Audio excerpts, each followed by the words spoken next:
We'll hear argument next in 21A-240, Biden, President of the United States versus Missouri, and the consolidated case. Mr. Fletcher. Thank you, Mr. Chief Justice, and may it please the Court. Hospitals, nursing homes, and other Medicare and Medicaid providers serve patients who are especially vulnerable to COVID-19 in settings that are especially conducive to the spread of the virus. The Secretary required those providers to make sure that their staff are vaccinated, subject to medical and religious exemptions, because he found that vaccination is the best way to prevent workers from infecting their patients with a potentially deadly disease. He also found that any delay in implementing that requirement would cause preventable deaths and severe illnesses. But the preliminary injunctions in these cases are delaying that urgently needed protection for Medicaid and Medicare patients in half the country. This Court should stay those injunctions for two reasons. First, requiring medical staff vaccination during a pandemic falls squarely within the Secretary's statutory authority to protect the health and safety of Medicare and Medicaid patients. Vaccination requirements are a traditional and common way to curb the spread of infectious disease. Many healthcare workers are already required to be vaccinated against diseases like hepatitis, measles, and the flu. And the medical community overwhelmingly supports COVID-19 vaccination requirements, which have been adopted by providers around the country. Those requirements are, in short, the paradigmatic example of a health and safety measure. Second, the Secretary's decision was thoroughly explained and supported by the record. The states do not seriously deny that requiring vaccination will save lives. Instead, they predict that it will cause staffing shortages, especially in some rural areas. But the Secretary carefully considered that concern. He explained that experience from around the country shows that most workers actually will choose to be vaccinated rather than to leave their jobs in response to vaccination requirements. And he concluded that the risk of some temporary staffing shortages is outweighed by the urgent need to protect all Medicare and Medicaid patients during a deadly pandemic. Congress assigned those quintessential predictive and policy judgments to the Secretary, and the states have identified no basis to disturb his conclusions. I'd welcome the Court's questions. Counsel, are you relying on 1302A? The Secretary invoked, that's the Secretary's general rulemaking authority under the Social Security Act, and he invoked that general rulemaking authority as he typically does when he makes rules under the Act, but we're not relying primarily or on that. We're instead relying on specific authorities as to each category of covered providers that allow the Secretary to set standards that set the requirements for their participation in Medicare and Medicaid. I don't understand what you just said. I'm sorry. The answer is yes, but not only on 1302. We also have specific statutes that speak to each of the covered providers here. So if I look at the language in 1302, which says that the Secretary shall make and publish such rules and regulations as may be necessary to the efficient administration of the functions with which each is charged under this chapter. You say there is more than that authorizing the Secretary. Correct, yes. What is that more? So the more is set forth. It's different as to each category of providers. So take hospitals. There the additional authority is in Section 1395X(e)(9), which authorizes the Secretary to set such requirements as he finds necessary in the interest of the health and safety of patients in Medicare and Medicaid. The Secretary cited other similar requirements that authorize him to set conditions of participation for each of the categories of providers, for nursing homes, for ambulatory surgical centers. All of those categories of providers are subject to similar requirements that say the Secretary gets to determine the requirements for their participation in Medicare and Medicaid. The Secretary has long relied on those specific statutory authorities to set forth detailed conditions of participation that are in the Code of Federal Regulations. And what he did here was say, I'm going to add an additional condition of participation pursuant to those specific authorities for each category of provider requiring vaccination against COVID-19. Has that been used in the past, the argument or the authority that you just set out? Has that been used to require vaccinations in the past? It has not, no. But the Secretary explained why not. He explained that this is a unique pandemic where we have unique access to effective vaccines. So he explained that in other settings, healthcare workers are typically vaccinated against communicable diseases because they got them during childhood when all of us did, or because state authorities have required vaccinations. But this is a uniquely deadly pandemic that, because it is so new, those requirements haven't caught up and ensured the level of staff vaccination that you see in the context of other diseases. And that's why he found it necessary to step in with this requirement. One last question. Don't you think it's a bit curious that you're placing significant reliance on a provision that speaks about necessary to the efficient administration to administer a vaccine that could have significant health consequences? Justice Thomas, I don't. So first of all, I just want to be clear again. I'm not claiming that that general authority alone would authorize the vaccination requirement. We're resting on the conditions specific to each category of provider, the vast majority of which, the ones covering 97% of the workers affected by this rule, specifically reference conditions aimed at health and safety. I think when you look at it in that context, it's clear that this is a paradigmatic health and safety requirement. Counsel, in which case is the relationship between the agency closer to the COVID-19 danger? In this CMS case that you're arguing before us now, or in the OSHA case that your boss just finished arguing? I think they're different cases. I think it's hard to say which one is closer. The OSHA case, the OSHA Act gives the Secretary of Labor responsibility for workplace safety, and you just heard why the COVID-19 pandemic is a grave threat in the workplace. CMS has authority to protect the health and safety of patients in Medicare and Medicaid, and explained at length why the COVID-19 pandemic is an acute danger to patients in that setting. So I think they're both very close. Well, maybe to expand it, which is a more acute danger, OSHA, CMS, or the federal contractor vaccine mandate? Well, I think all of them. I think this gets to the question you asked my boss earlier, which is, the government is doing a lot of things in response to the pandemic, and I don't think that's a surprise. This is an unprecedented pandemic that touches virtually every aspect of American life, and so it does affect the authorities of lots of different federal agencies. Do you think the government has picked the three most pressing areas to address, and they're doing it in order? Or why OSHA, why CMS, why federal contractors, why not any host of other areas that are also, where COVID-19 is also a serious problem? Well, because the federal government is, as some of the questions earlier had suggested, a government with limited powers. The federal agencies have the authorities that Congress has given them. Congress has made OSHA responsible for workplace safety. Congress has made CMS responsible for Medicaid and Medicare patient safety. And those agencies have determined and explained their conclusions why those authorities are called upon here by the sort of unique threat that the COVID-19 pandemic poses in both contexts. I thought you might have said, and it may have been uncomfortable, but I thought you might have said we're dealing here in this case with health care, with Medicare and Medicaid, and what could be closer to addressing the COVID-19 problem to health than health care? I mean, people already get sick when they go to the hospital, but if they go and face COVID-19 concerns, well, that's much worse. On the other hand, OSHA, it's workplace. Yes, COVID is a problem in the workplace, and in some situations it may be a more serious problem. But it seems to me that if any of the three that I've been talking about anyway present a close connection, it would surely be between a health threat like COVID-19 and the government's health care. Mr. Chief Justice, I certainly don't want to disagree with that at all. I think there is an acute threat that COVID-19 poses in healthcare settings. We've seen that throughout the pandemic, especially in nursing homes and other congregate care settings, which are within the scope of this rule.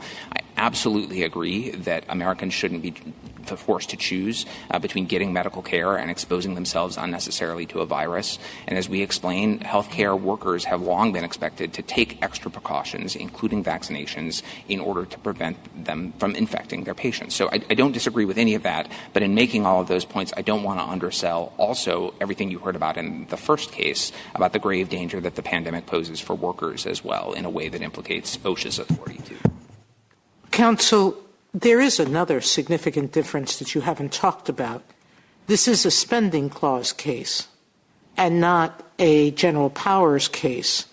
And I always thought that when you're talking about spending clause, that the government has more power to define where it wants to spend its money, correct?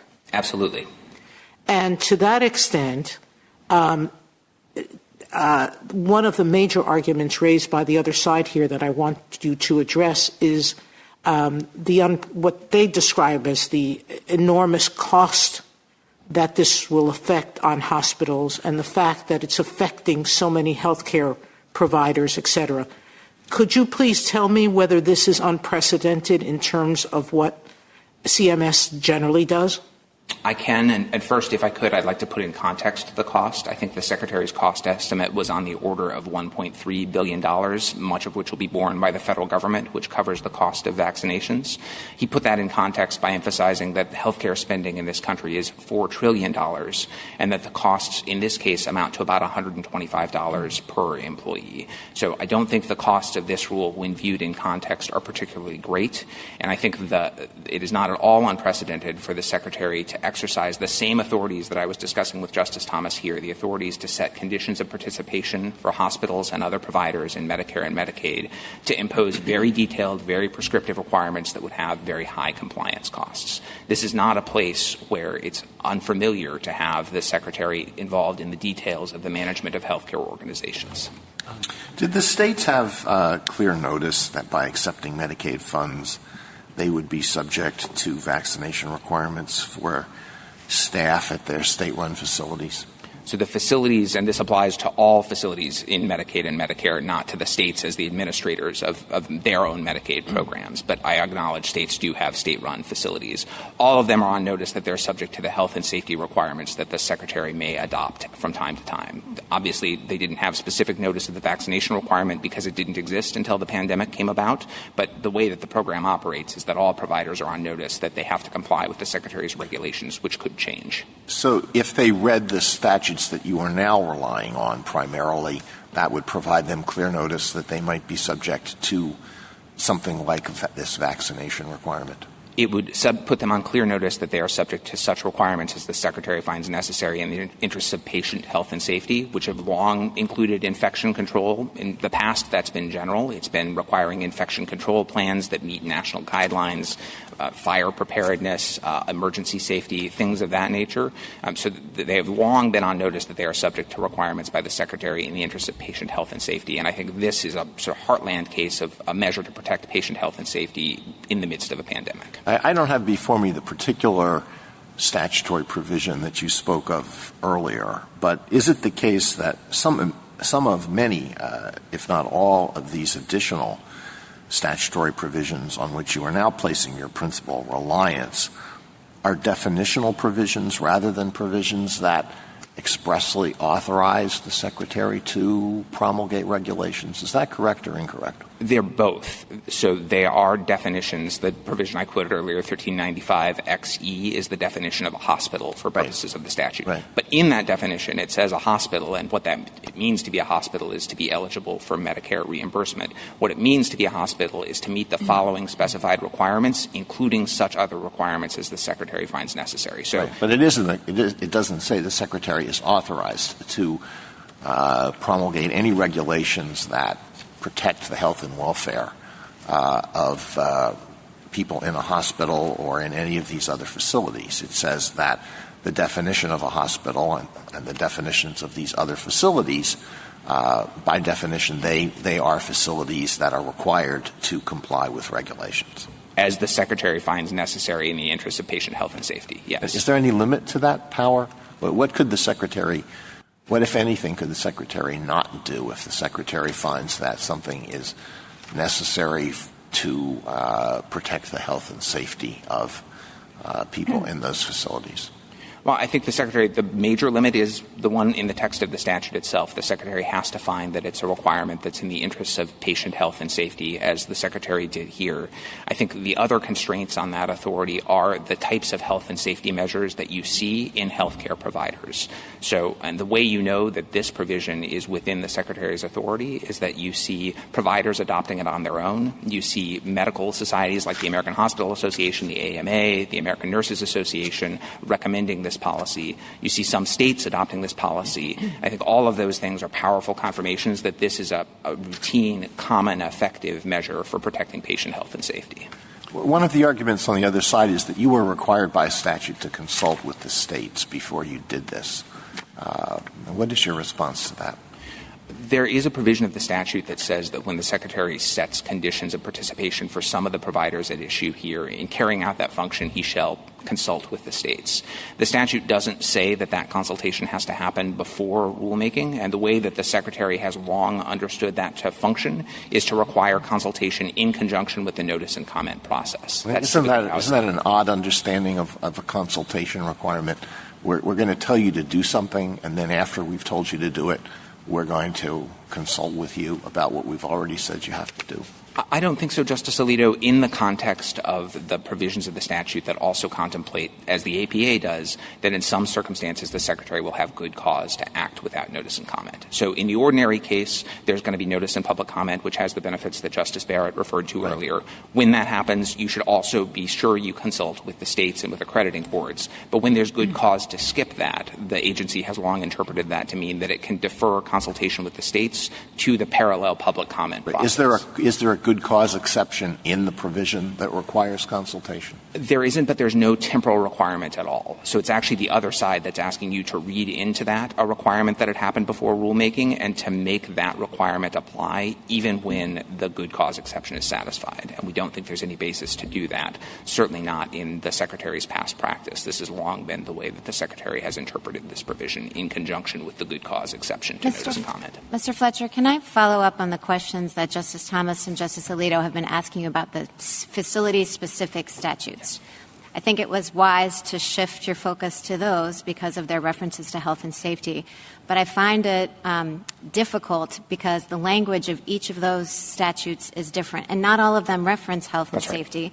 So, for example, I think the one on long-term care facilities is your best, because that's the one that also refers to or requires skilled nursing facilities to establish and maintain an infection control program.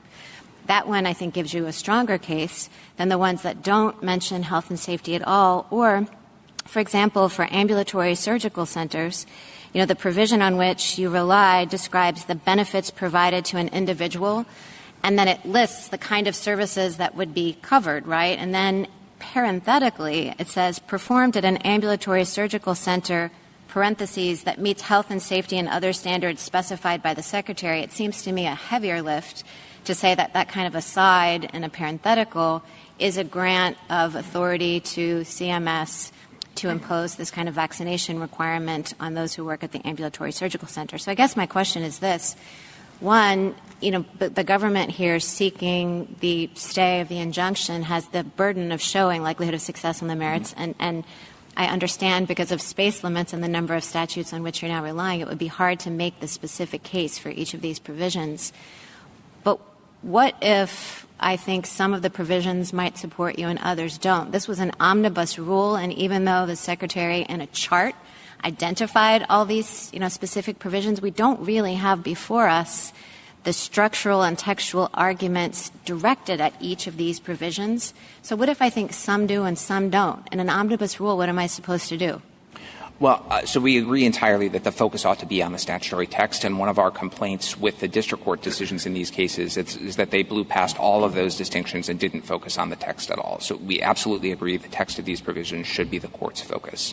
In terms of how to think about them, I understand it's unwieldy. There are 15 different provisions. I would group them into two categories. There are 11 or so that we cite at pages 5 to 6 of our reply brief that include that specific health and safety language in different formulations, but all of them specifically referring to requirements in the interests of patient health and safety. And as we've explained, we think that this is the paradigmatic health and safety regulation, and that's reinforced by the consensus of the medical community, by other regulators, by practices of providers. Now, there are a few statutes that we cite at page 9 of our reply brief that don't include that specific language. Those statutes are the ones applicable to providers that employ about 3% of all of the workers covered by the rule. Now, our view is that all of those statutes still give the Secretary the authority to set standards or requirements for participating providers. And if you look at those provisions, what you find is that Congress was a little bit less detailed. In the hospital provision, the 1395XE9, the preceding 8 sections all detail relatively nuanced, very specific requirements for hospitals. And then the E9 adds, and such other requirements as may be necessary. But what if I disagree? So I understand that your position is that all of these granted the Secretary authority. But what if I disagree? What if I say, for example, you suggested in a footnote in your reply brief that because such a small percentage of employees are covered by the statutes that don't reference health and safety, that we should just allow the injunction to remain in place only as to those. And let's say that I disagree with you that every single one of the statutes that references health and safety could be interpreted as a grant of rulemaking authority for the reason I suggested with ambulatory surgical centers. The rule is an omnibus rule. It wasn't adopted on a facility-by-facility basis. So if I assume the premise that I disagree with you that every single statute grants this authority, why shouldn't then we just leave the Fifth Circuit's injunction in place? Well, because I think to the extent you're looking at likelihood of success, that's the factor that this would be relevant to. I think that does depend, as you say, on the authorities as to each category of providers. And the Secretary included, in some sense it's an omnibus regulation. He did it all at once. But he included specific severability language that we cite in that footnote. It's at page 61,608 and said if any of these provisions are no good, then the rest ought to stand. And so I think if you disagree with us on either the provisions that lack health and safety language or if you disagree with us on the ones that have it, although I want to talk about both of those things to hopefully persuade you otherwise, I think the result would be we don't have a likelihood of success at obtaining prevailing on those provisions. But that wouldn't justify allowing the injunctions to remain in place as to all of the other provisions, especially those that cover the vast majority of workers. So I think that's the approach we'd suggest if that's where you find yourself. Mr. Fletcher, I do understand that we could go provision by provision, but I thought in reading your brief that the general authority to pass regulations to with respect to the Secretary's functions, that all that you were saying is that generalized authority is well documented by the fact that in the vast majority of these, at least 11, if not 12, of these specific rules, they reference health and safety directly. Isn't that your point? That's our point, and in addition, that even as to the ones that don't reference health and safety, so the end-stage renal disease providers or the psychiatric residential treatment facilities, those categories, Justice Barrett and Justice Sotomayor, they still give the Secretary even broader authority to set conditions for participation. And our view is that when the Secretary is authorized to set conditions for participation in Medicare and Medicaid, that has to include the authority to set patient health and safety requirements. And in fact, that's the way the Secretary has long interpreted them. If you look at the regulations that are being amended by the provisions addressing those categories of providers, there are existing bodies of patient health and safety measures, in many cases addressing infection control already, in other cases addressing other matters directed at patient health and safety. So the Secretary has long interpreted those more general grants of authority to include the authority to impose patient health and safety conditions, and we think that's the right way to read them in the context of the statute. I dare say that I looked at some of the regulations at issue here, not the ones you passed with respect to COVID, but the other regulations. Is it fair to say that the vast majority of the regulations across all facilities relate to health and safety? I think that's fair, yes. That's certainly consistent with my reading of the regulations applicable to the facility providers at issue here. It does seem that since it's a program to serve ill people with conditions like renal failure, psychiatric conditions, other conditions, that would be the primary focus of contracting with places that are safe for those people, correct? Absolutely, and that's the way the Secretary has always understood those more general authorities. All right, thank you. If I could say just a word about the other argument that the other side has pressed heavily in this case, and that's the concern about staffing shortages. That is a concern that the Secretary acknowledged and considered in the regulation, and he explained nonetheless that he was adopting a vaccination requirement for several reasons. First, he explained that experience from around the country has shown that even workers who express hesitancy or even strong objections to becoming vaccinated don't actually end up leaving their jobs in those large numbers when vaccination requirements are imposed, when their employers can help facilitate vaccination, can counsel them, that across the economy, including in the healthcare sector, including in rural areas, including healthcare systems in North Carolina and Indiana, the Secretary found that vaccination requirements achieved very high levels of compliance. He sought comment on the issue. He sort of welcomed input from stakeholders about the particular challenges faced by rural hospitals. But he also explained that any temporary staffing shortages are likely to be relatively minor in the context of this industry, which already faces enormous staff turnover every year. He said the rate of staff turnover in the healthcare industry generally is about 25%. In normal conditions, and that in those circumstances, any marginal additional turnover attributable to the vaccination requirement does not outweigh the need to impose this health and safety measure that, again, is supported by the medical community and has already been adopted by providers around the country. Thank you, counsel. Justice Thomas? Justice Breyer, anything further? Justice Alito? Justice Kagan? Mr. Fletcher, the states talk quite a bit about the time that it took the administration to get out the good cause rule and suggest that in that amount of time it could have done a full notice and comment proceeding. I guess I would like you to comment on that. Is that true?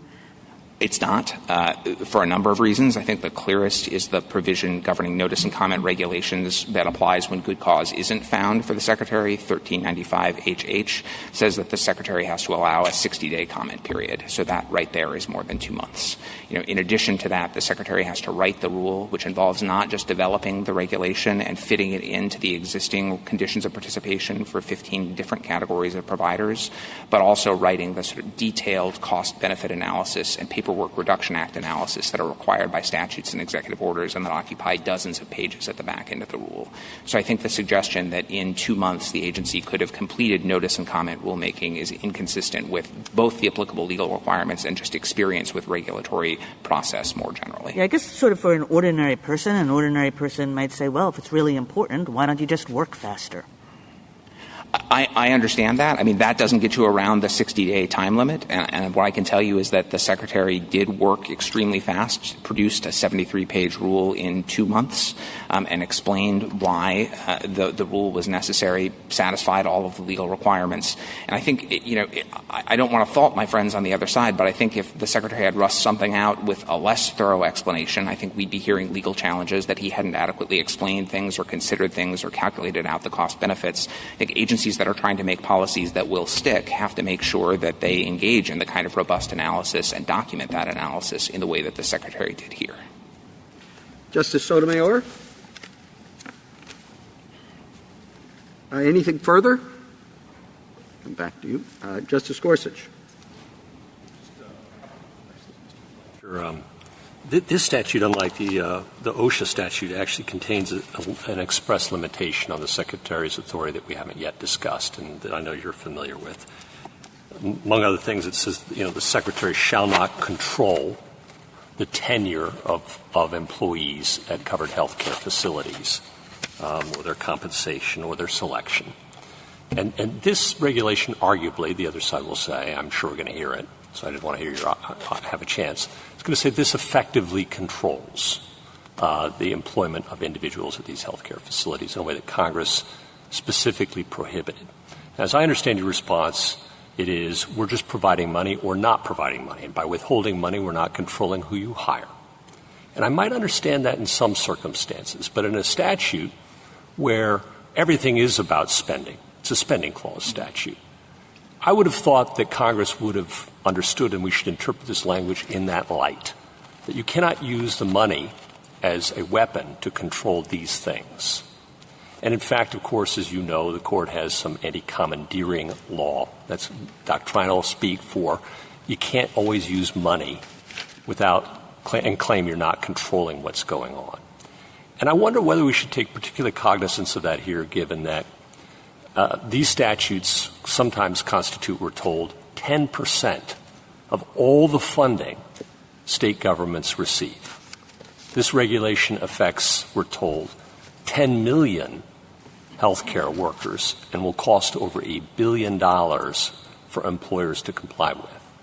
So what's your reaction to that? Why isn't this a regulation that effectively controls the employment and tenure of healthcare workers at hospitals, an issue Congress said the agency didn't have the authority, that should be left to the states to regulate? So, Justice Gorsuch, you're talking about Section 1395, and that says that nothing in the Medicaid Act or Medicare Act shall be interpreted to authorize any federal official to control, as you say, tenure, staffing, the practice of medicine, or the administration of entities. We read, as the Secretary has long read, that to mean that he can't dictate particular decisions. Hire this person, don't hire that person, treat this patient this way, not that way. That's what control and supervision means. And can it mean, though? Could it mean? Should it mean?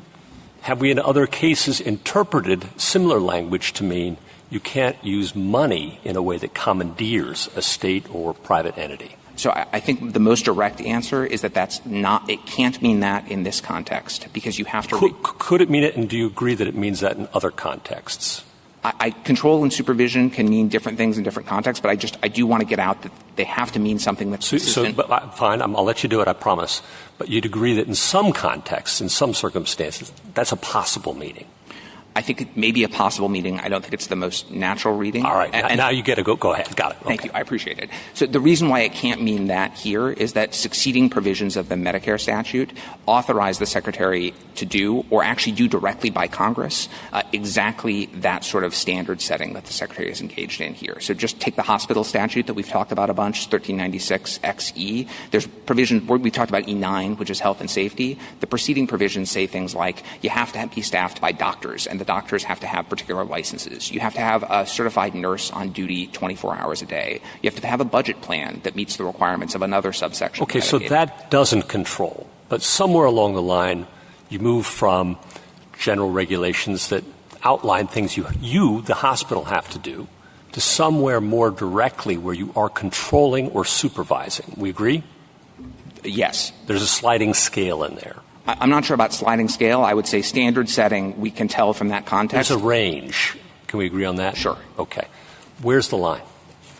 I think that as often the case with ranges, the line may be hard to draw when you get out towards more granular controls. I think what I can be confident about is that this standard is on the right side of the line because it's consistent with standards in the statute itself that say you have to hire physicians and nurses that meet these qualifications, or with other provisions that say you have to train, your staff must be trained in this way. I understand that. What do we do about the fact that Congress has never – that CMS – not Congress. We don't have Congress here. CMS has never before said, among its standards, a vaccination requirement or any other health standard with respect to employees and actions they must take outside the work environment.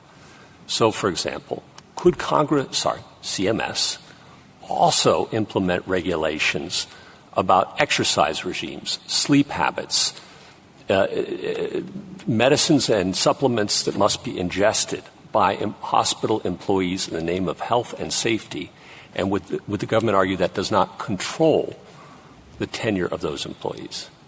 I'm not sure that there'd be a problem with those requirements. I don't think it would be the Section 1395 control. I think it would be that it's very hard to characterize those as requirements for the health and safety of patients. But in your view, that would not control the tenure of employees? I think that does not. Setting standards, even if they're outlandish standards that we think couldn't be set for other reasons, wouldn't be controlled. Still doesn't control. Doesn't control even though they have to take these medications, they have to get this much sleep, they have to do this much exercise every day. Again, I want to be clear. I'm not suggesting the Secretary can do any of those things. I'm just suggesting that the reason he can't is not 1395. Because it doesn't constitute control of an employee's tenure or compensation. Correct, because setting standards for employees does not exercise control. Justice Kavanaugh? You mentioned at the beginning that the over $1 billion in costs wouldn't be borne mostly by the federal government, I think you said. Can you explain that? Sure. I think in large part by the federal government. So the Secretary, in estimating the cost, said a big driver of the cost was going to be the cost of the vaccinations themselves, the shots, and the cost of administering the shots. The Secretary explained that he was including that in the cost-benefit analysis to be comprehensive about the effects of the rule, even though the federal government covers the costs of vaccines for most employees and would cover them here. Okay. And then on the question, to follow up on Justice Gorsuch's question, what is the story, as you understand it, for why CMS has not previously required flu shots for healthcare workers or some of the other vaccines that, as you pointed out, the states still insist upon for healthcare workers? Is there a story there, or explanation there for why CMS has not previously done that? I think the Secretary laid this out and sort of identified different reasons as to different categories of vaccines. So as to some where state vaccination requirements mean that everyone is basically vaccinated against those diseases already, there was no need for the Secretary to do that. The Secretary also hasn't acted with respect to flu vaccines. Some states have done that. Not every state has done that. But the Secretary explained that this is a pandemic that is a much graver threat than the seasonal flu is, and also that these are uniquely effective vaccines, and explained that it's that combination, the sort of unique pandemic situation that we haven't seen before and the uniquely effective vaccines that led him to choose to adopt that here. Thank you. Justice Barrett? Are you arguing with respect to the facility-specific grants, and this goes back to the questions that Justice Sotomayor asked you after we last talked, are you arguing that those facility-specific grants inform the general grants in 1302A and 1395HH such that we should interpret the general grants as encompassing the authority to impose health and safety measures? Or are you arguing that even if we pretend that these two general grants don't exist, that the facility-specific grants would nonetheless equip the Secretary with this authority? I think the latter. I think I'd be making the same argument even if we didn't have the general grant. I think the general grant, reinforces the idea that when the Secretary sets standards, he has the power to do that through regulations, but we're relying primarily on the specific grants, and I think those would be sufficient even if you set aside 1302. Thank you. Thank you, counsel.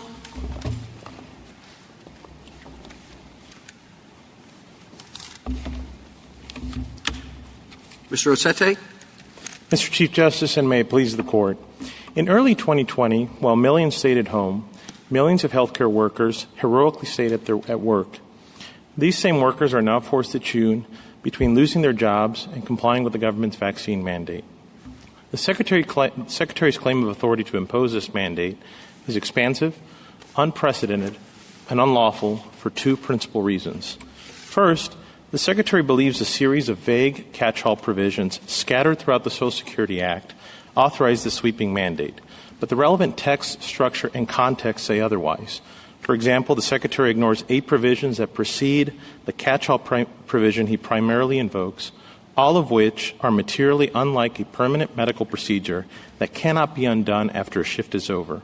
Exceedingly clear language is required here because the mandate regulates matters that have traditionally been within the province of the states. Second, the rule is arbitrary and capricious under the APA.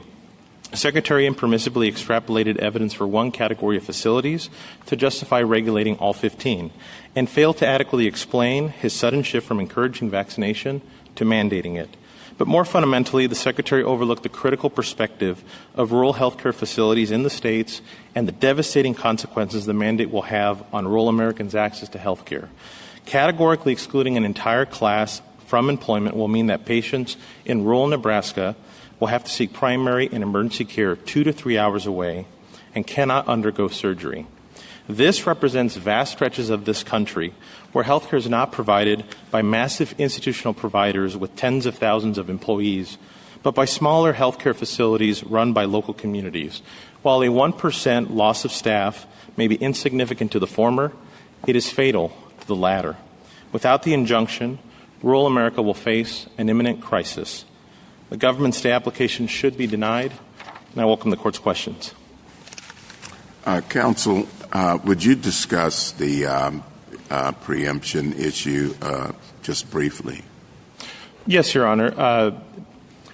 This regulation, the Secretary says in this regulation that it is intended to preempt arguably any inconsistent state laws with respect to vaccination requirements. And, for example, in this case, the most direct example I can point to, Your Honor, is at 20-7-134 of the Arkansas Code that prohibits as a condition of employment any sort of vaccination requirement.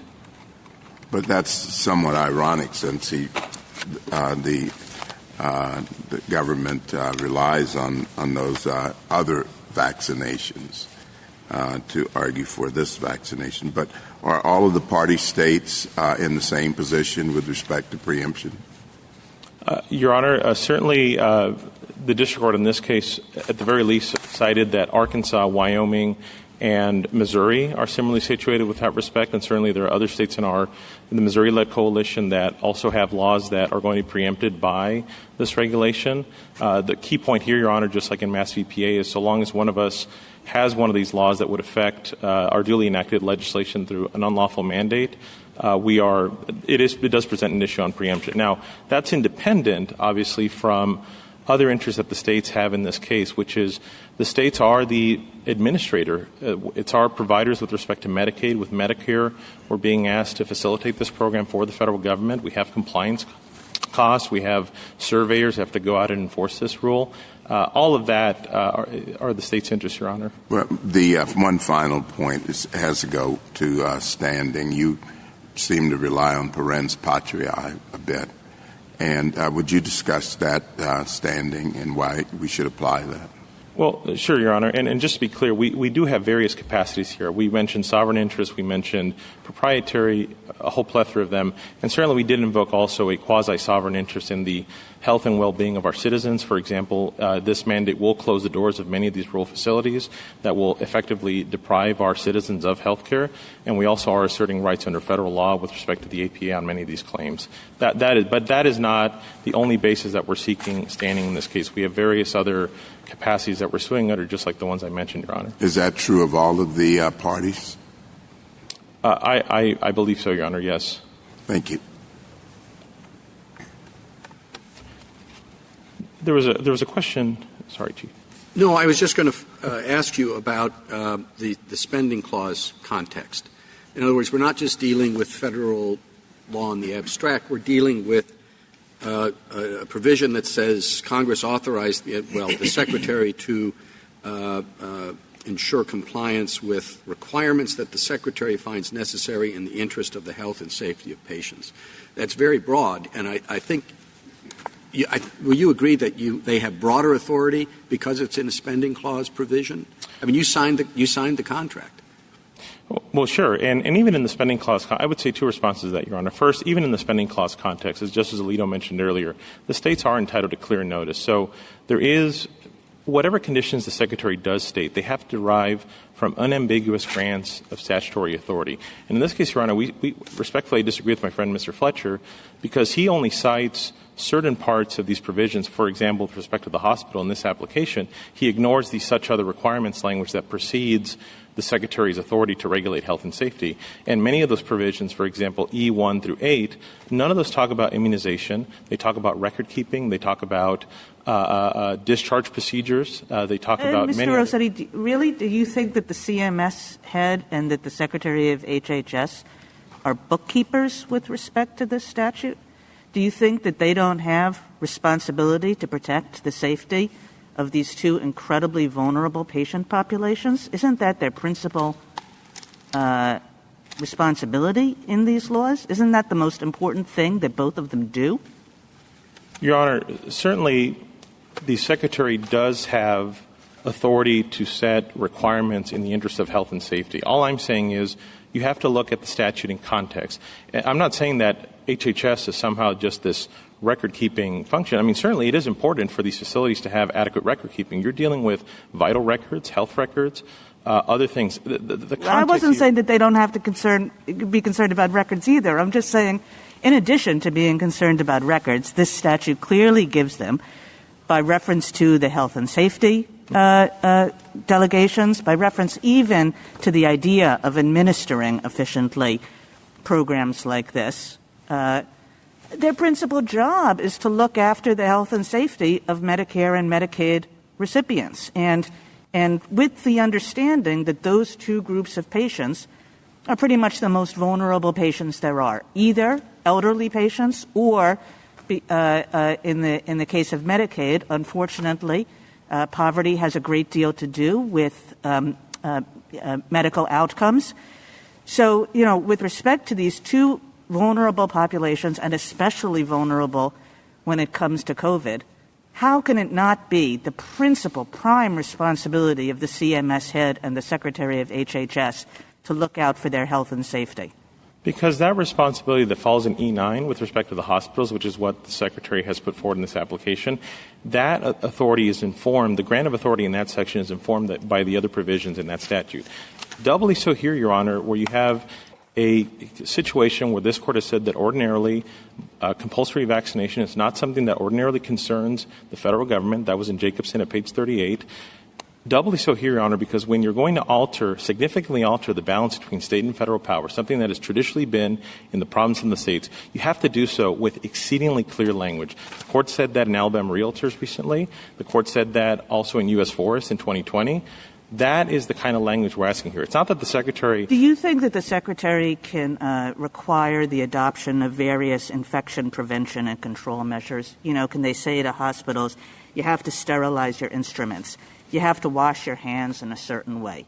One of the things we understand about settings like this one is the way that infections spread. Sure. And you have to do a variety of things to make sure that you prevent the spread of infection. Can they do that? Your Honor, absolutely. Because that's their job, right? Your Honor, certainly with respect to 1395 I-3 D3, which goes to skilled nursing facilities, there's express language that the Secretary can adopt infection control measures to prevent the spread of diseases. Whether there's express language of that kind or not, the responsibility to look after the health and safety of vulnerable populations includes requiring infection prevention and measures. Isn't that right? Well, certainly, Your Honor, if Congress decided to write statutes in very express terms with respect to the skilled nursing facilities, and I will submit... I think you're ignoring the question. Put that aside. Suppose it didn't say infection at all, but it says you have to look after the health and safety of your patients. Does that include infection prevention?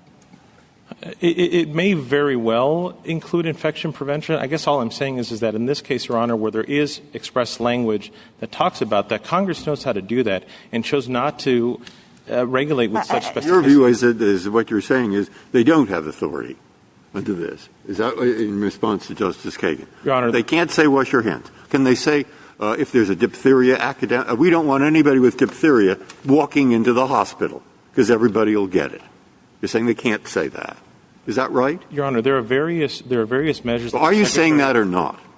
Take the example that Justice Kagan gave of the washing hands or sterilizing instruments, or the one I just gave you of diphtheria. Can they say it or not?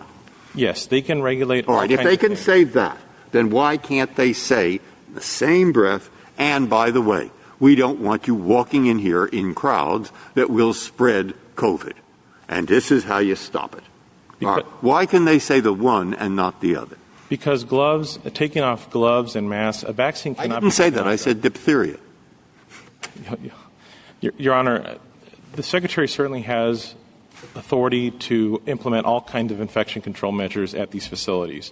No, I'm not disputing that, Your Honor. Well, all the Secretary is doing here is to say to providers, you know what, basically the one thing you can't do is to kill your patients.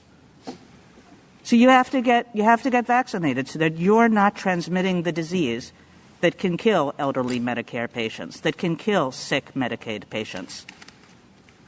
I mean, that seems like a pretty basic infection prevention measure.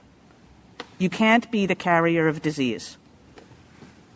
But, Your Honor, here we're dealing specifically with a vaccine requirement that, again, has historically been in the state's province. And if Congress wants to give that authority to CMS, the federal agency here, it has to do so in exceedingly clear language. All right, what do I do with this if you want my real? And perhaps you can tell me I'm way off base, and I don't mind if you do. But, I mean, here we are, asked for a stay. Okay? Mm-hmm. And in the one case, either this will go ahead or it won't. In the case earlier, it'll go ahead or it won't.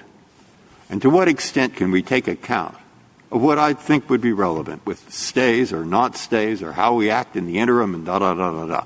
Okay? That there are 750,000 people got this yesterday. That the hospitals are full to overflowing.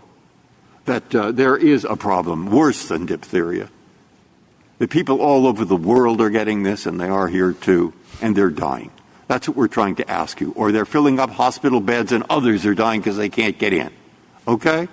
Now, public interest, call it something else, call it what you might.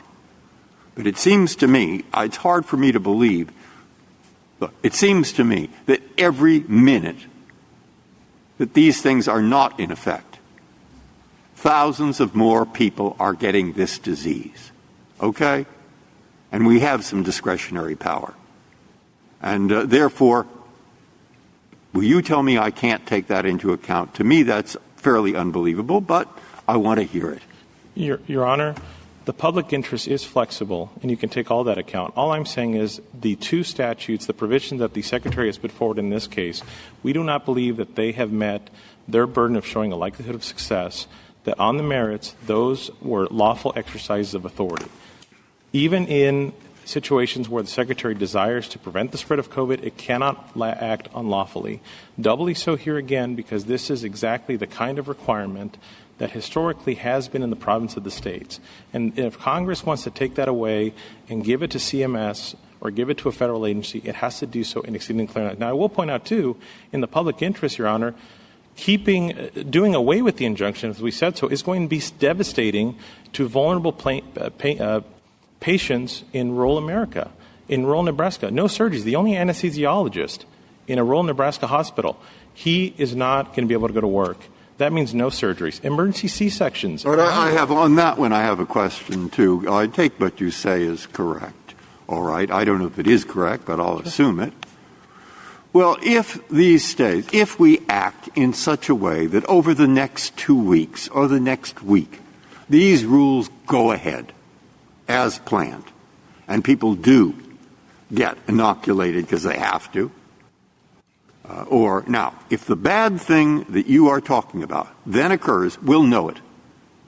Because what they're saying at the moment on the other side is there is another bad thing, which is the bad thing that I mentioned at the beginning. That hundreds of thousands of people more get this disease.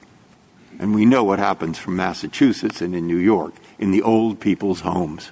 Right. Okay? So they're saying there are two bad things. And you're saying the one and the agency, the other, is the more predominant. So suppose, if faced with that division, we let it go ahead. And then if you're right, everybody will know it. And we can draw back. That's not perfect for you. But that's at least something, and it helps protect the people who might otherwise get very sick. And unfortunately, Your Honor, it's going to Mr. Chief Justice, may I? Please. Unfortunately, Your Honor, in this case, it's going to devastate local economies. It's going to decimate these local towns that don't draw their pool of applicants from the coast, Your Honor. These are local communities. They run these hospitals. And that is the problem here, Your Honor, is those kind of interests, that perspective was not heard in this context, and that is going to be devastating, Your Honor. Justice Thomas, anything further? No further.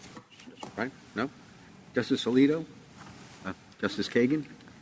Mr. Rossetti, this rural hospital question, you've presented some declarations that suggest that there would be labor disruptions. The Secretary took that into account specifically.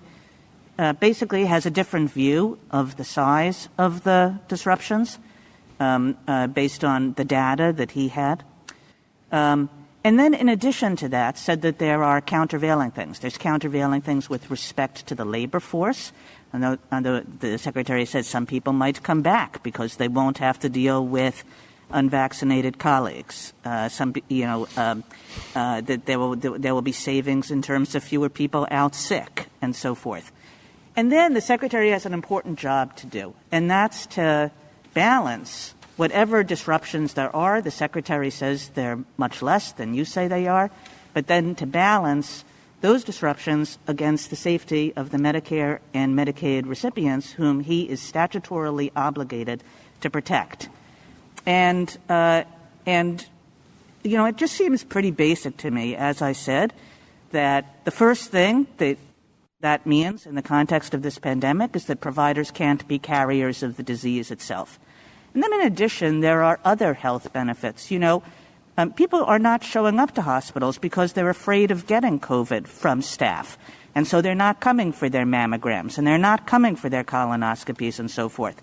So he has to balance all those health benefits against what you say are these labor disruptions. And the question is, you might have a point. I don't know. I don't know very much about the rural market, but the secretary, that's his job. Should it be that we decide, as against what the secretary has decided in performing his important function of evaluating these potential disruptions and weighing those disruptions against the health benefits that he sees in that rule? Should we say we think that the disruptions are more greater than the secretary thought, and we further would weigh them differently against the health benefits of the rule? Is that for courts to decide?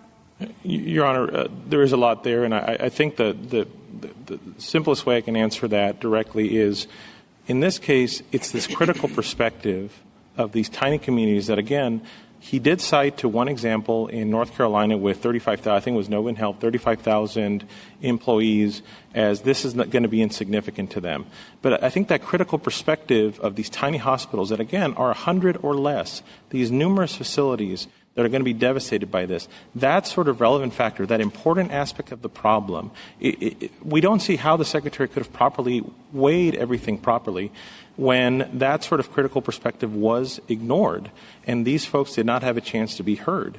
And in this case, it's almost as if the secretary put a rock on one side of the scale and a feather on the other. What may work in Detroit and Houston may actually be counterproductive in Memphis, Missouri, or for that matter in El Dorado, Arkansas. All of those places have different considerations, which is why this historically has been a local and state matter. And the states, again, are free to require it or not require it. And so why is this an issue for the states to require or not require? This is the federal government paying for services. And why doesn't it have a right as the payer for services to specify what services it wants to pay for? Now, in terms of clear rules, I'm having a very hard time understanding how you can say, yes, they could pass a rule that requires people to wear gloves, or they could pass a rule that requires them to isolate individuals who are infected by something. But they can't pass this rule. And you say because it wasn't clear? If it's clear enough that they can consider safety and health regulations, why is this particular rule subject to us saying no? Because, Your Honor, this court in Jacobson in various cases has drawn the line at compulsory vaccination being something that the states do. And when Congress enacted wait a minute. That's what they do with respect to other issues, but this is with respect to if you want my money, your facility has to do this. Sure. It has to have, it has to serve certain food. It has to serve certain meals a day. It has to give snacks. These are all state issues usually, but under the spending clause, we're the buyer. The federal government says what it wants to spend its money on.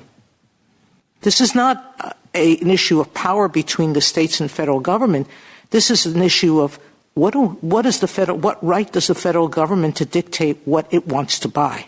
Your Honor, it is a vaccine requirement masquerading as a condition of participation. And if Congress intended that, this Court has made it very clear that something like compulsory vaccination, even in the spending clause context, which itself demands Congress to speak with a clear voice, it requires... How much clearer do you need for Congress to say then pass regulations that protect the health and welfare of ill people? Perhaps the one example I can think of right away, Your Honor, is in E7 of 1395XE, where Congress acknowledged or spoke with a very clear voice that when it comes to licensing at the state level, that is something that the states do. And that's exactly, Congress knows how to directly speak to issues that invade into state areas. And it hasn't done it with health and safety. It has given that right to the commissioner. Thank you, counsel. Okay. Justice Gorsuch? Justice Kavanaugh? A couple questions. First, this is an unusual administrative law situation from my experience because the people who are regulated are not here complaining about the regulation. The hospitals and healthcare organizations, it's a very unusual situation. They, in fact, overwhelmingly appear to support the Secretary's the CMS regulation. So and the government makes something of that. What are we to make of that? Your Honor, certainly there are large institutional providers that may have no problem with this. Obviously, there are smaller ones, very small community hospitals that do have a problem with that. But here, the states have their facilities. The states have a very small percentage of the facilities. Most of the facilities are private-run facilities, right? This picks up on Justice Thomas's question, like where are the regulated parties complaining about the regulation? That's how we usually have. The last case is a good example, obviously. Sure. There's a missing element here. Well, they're not certainly these sort of entities that would be subject to this rule, like small private facilities that receive Medicaid funding, certainly are not plaintiffs per se, but the states do represent the citizens of our constituencies, like these places that run these facilities, these small community hospitals. We speak on their behalves. And all I would say here is we have made value judgments through our policies to not require vaccination because a one-size-fits-all requirement does not help. And that kind of policy judgment, as expressed through our laws, are duly enacted laws that would be applicable both to state-run facilities and private facilities. That is what's being preempted here, Your Honor, by this unlawful mandate. And that's how we're speaking in that capacity here, Your Honor, is the folks whose voices were ignored throughout this entire process and shouldn't have been ignored, especially with these devastating consequences. And then second, I think you've alluded to this, but how is a vaccine different in kind from your perspective from, say, the requirement to wear gloves or the requirement to wash your hands or the other kinds of requirements? Because I think if you acknowledge that there's authority to require the latter, then you need to explain why the vaccine's different. I don't think I could say it any better than Chief Judge Sutton did at page 12 of his dissent in the OSHA case, which is masks can come off, gloves can come off. A vaccine requirement, the taking of vaccine is a permanent medical procedure that cannot come off after work is over. That is, there are materially different conditions, materially different procedures at stake. And when you look at the context, for example, in the hospital requirement, 1395XE, nothing in that statute comes close to authorizing this precise mandate in this case, which is going to have devastating consequences for vast swaths of this country, Your Honor. Thank you very much. Justice Barrett? Questions? Thank you, counsel. General Murrell, are you still on the line? I am, Mr. Chief Justice. You may proceed. Thank you, Mr. Chief Justice, and may it please the Court. This case is not about whether vaccines are effective, useful, or a good idea. It's about whether this federal executive branch agency has the power to force millions of people working for or with a Medicare or Medicaid provider to undergo an invasive, irrevocable, forced medical treatment, a COVID shot. It's a bureaucratic power move that is unprecedented. If it can do that, the question still remains as to whether it properly exercised that power here. The district court answered no to both questions at the preliminary injunction stage, and the court below supported its ruling with a number of well-reasoned conclusions. Now, without even addressing all the underlying bases for the ruling, the government asked this court to jump ahead of the Fifth Circuit and dissolve the injunction, irrevocably changing the status quo in a way that will effectively give the federal government all the relief it seeks.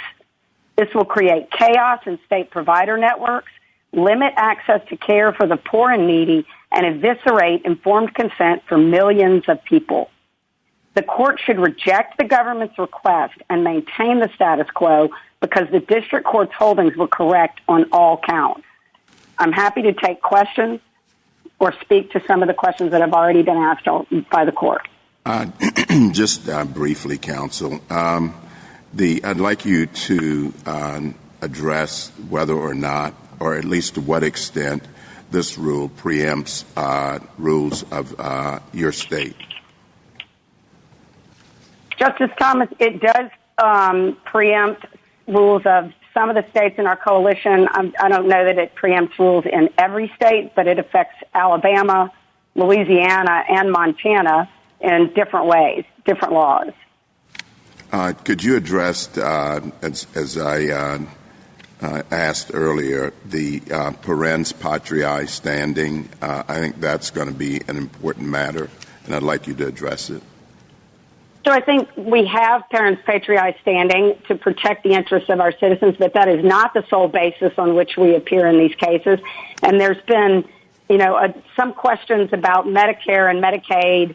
I think the government has conflated those two programs in an enormous way, because just in Louisiana alone, I can tell you that 41% of our budget is Medicaid funding.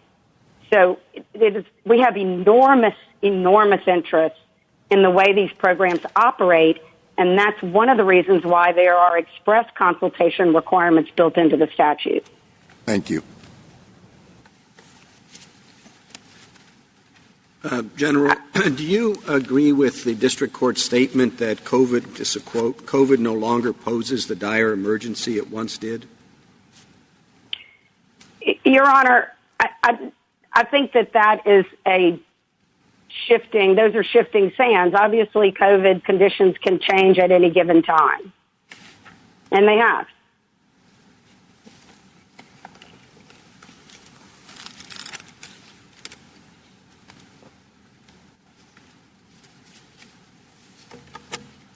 But what is your other basis for standing?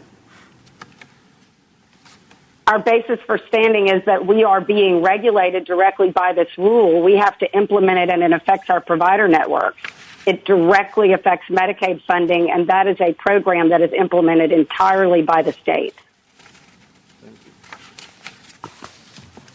I don't think I could underestimate enough the impact on the states and their provider networks. That's precisely what the declarations that we submitted, and I think many that were submitted in the Missouri case also go to, is the effect on our ability to actually provide access to care, which is the actual primary goal of this program. I'd like to touch on the spending clause issue just a bit. It was a broad provision that you agreed to, which authorized the Secretary to impose requirements that the Secretary finds are necessary in the interest of the health and safety of patients. Why did that not give you adequate notice that something like this could be enacted? I don't think that gave us any more notice that could be enacted than, no one even expected COVID, so how could we possibly have expected to have the federal government, through a spending condition imposed upon us years after this program was created, co-opt a quintessential state police power for deciding whether its citizens should be vaccinated or not? That's just not something that we could have reasonably anticipated, given the general broad language that is put into the statute. And again, I don't think that their primary role is to actually provide directly for the health and safety of the people. It is to provide funding to the states to implement these programs, or through Medicare to reimburse for health care to individuals.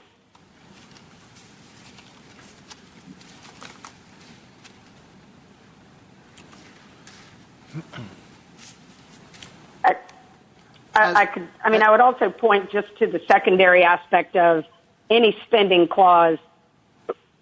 argument also turns on the voluntarily and knowingly accepting the terms. And so I think that goes straight to your question, that respecting that limitation is absolutely critical to respecting the balance of the state's sovereignty in this program.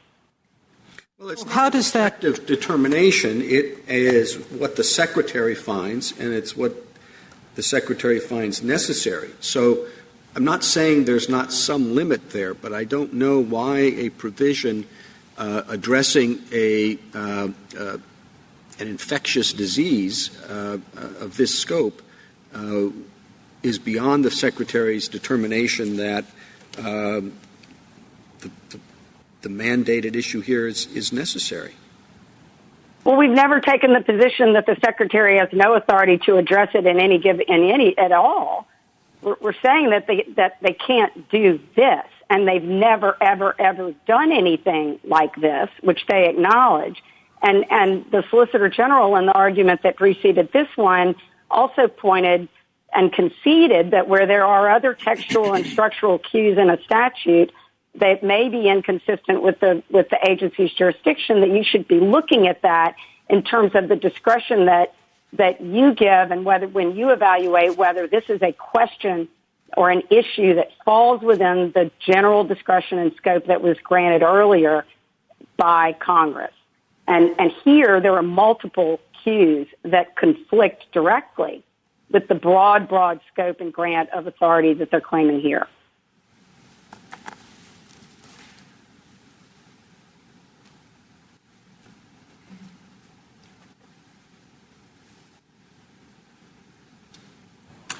Do you think we need to find that you have parents patriae standing in order to take into account the interests of employees within your state who do not want to be vaccinated? Is that a standing question, or is it a question that can be taken into account in the context of determining what the statute means and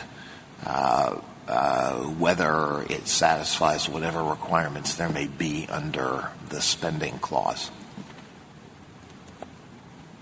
I think it's both. I mean, I certainly believe that you can take it into account as part of our standing. We have independent grounds for standing. When you get past that question, I think it also relates to the question of whether it's actually controlling the tenure of employees. I think it directly conflicts with that. I mean, Justice Alito, there's really no question, I think, in our mind that this was a pretext, that the entire, as the Chief Justice alluded to, that this was a workaround. This was an intent. The government intended to tether all of these restrictions together, all of these mandates together to vaccinate as much of the American public as they could touch. And in this particular rule at the Federal Register 61607, the government even acknowledged that the most important inducement here was the fear of job loss. This is targeted at people. It's not targeted at facilities. And they've never done anything like this before, precisely because there are structural prohibitions against it in the statute. And where we are in this procedure is extraordinary. They want you to dissolve an injunction, parts of which have not even been contested, so that they can upend the status quo, which will disturb enormously our provider network. Well, all that's true, but I'd like to get your response. I mean, there's some truth to what you say, but I'd like to get your response to what I asked previously twice, really.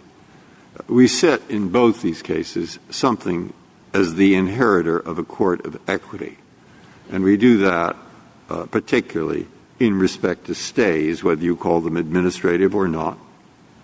And that may be both sides, and in the other case, that's why I say the side in each case that is predicting harm if the agency rule goes into effect.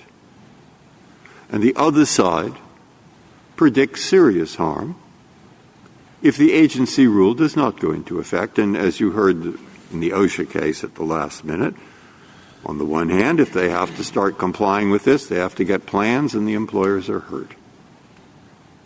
On the other hand, if they don't start to get those plans ready, looks like a lot of people will get sick and take up hospital beds or worse.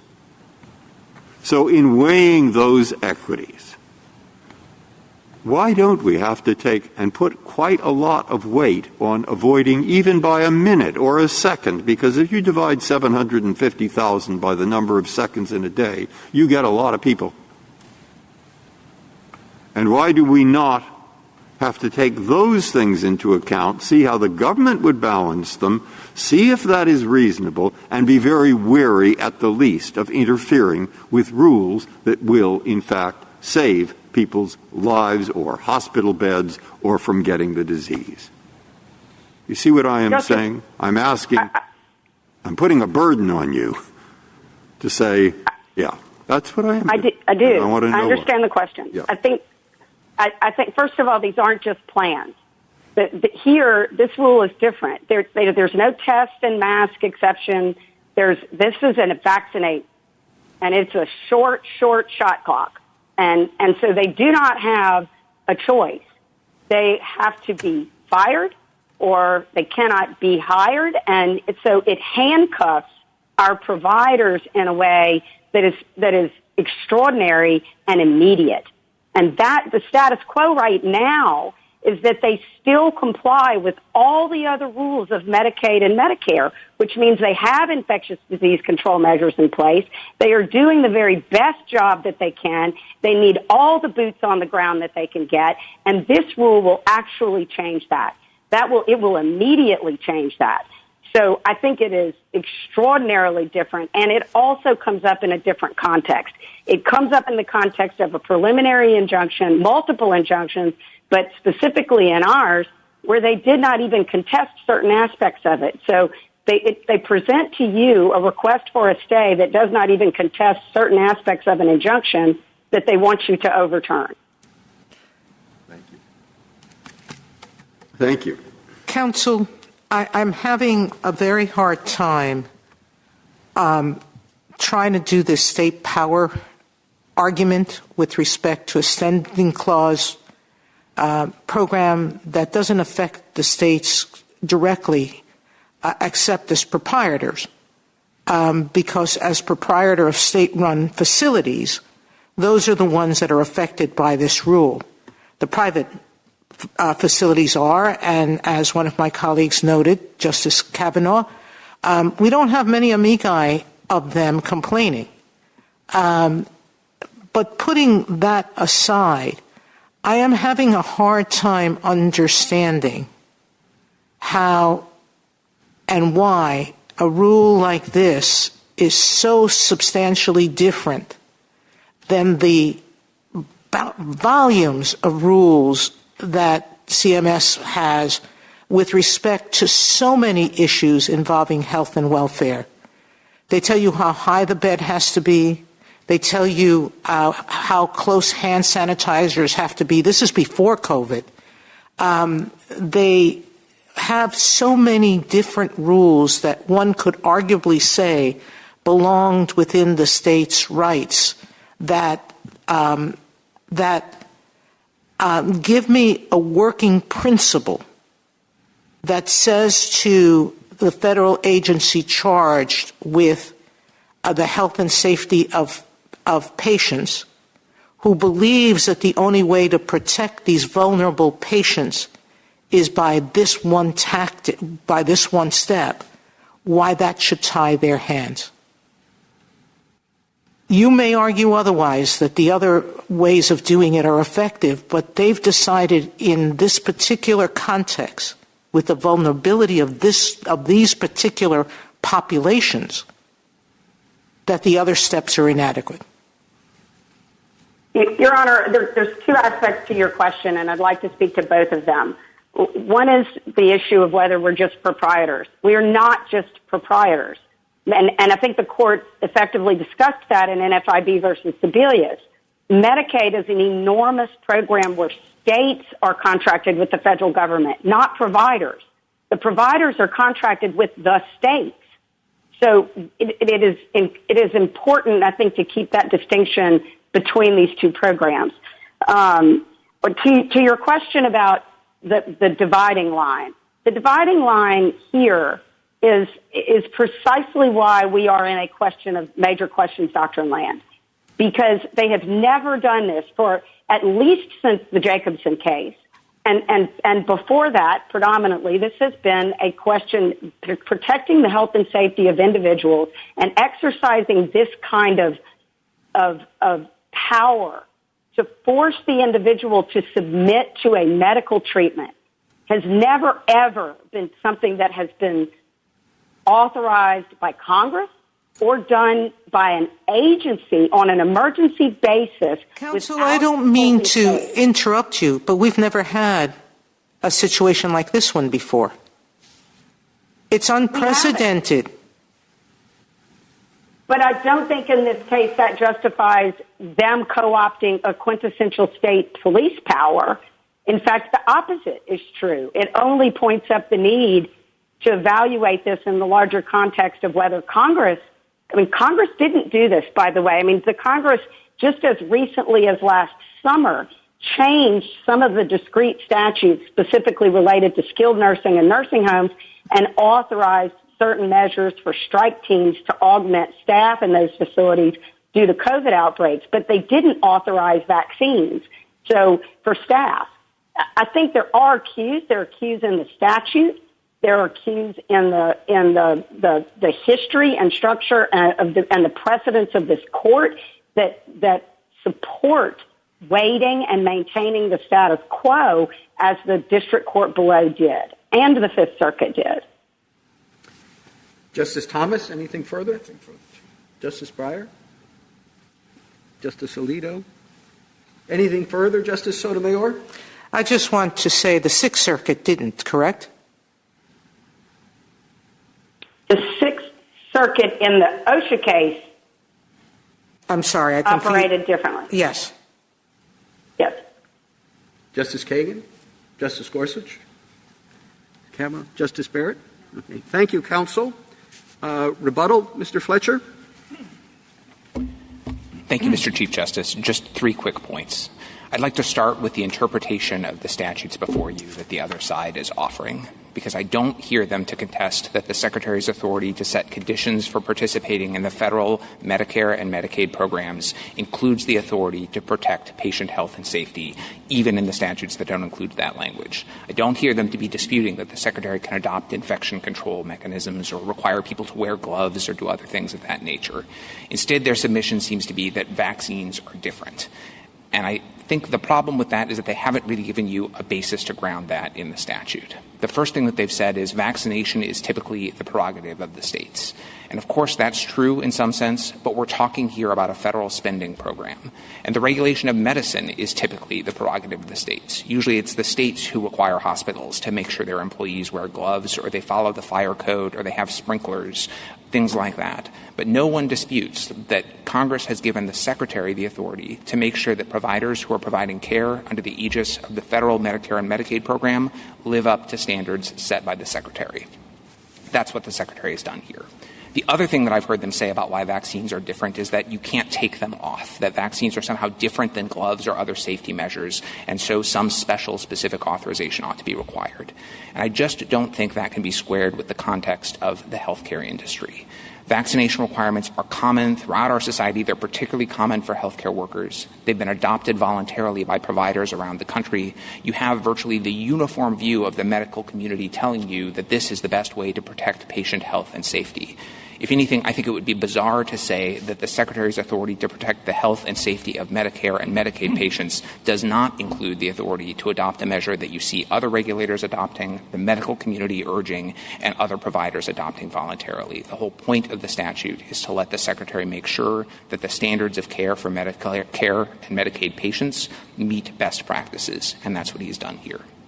The second point I want to make, Justice Barrett, goes back to the colloquy that you and I had earlier about some of the different statutes. I hope we persuaded you that we're right about all of them, but in case we have not, I just want to make the case that it actually is worth the candle in this stay posture to go provision by provision. So as we explained, 97% of the employees affected by this regulation are covered by statutes that include the express health and safety language. Even if you just narrow it down beyond that, three categories, the largest three categories of providers, hospitals, home health agencies, and long-term care facilities, account for more than 90% of the covered workers. This is shown at the table at page 61,603.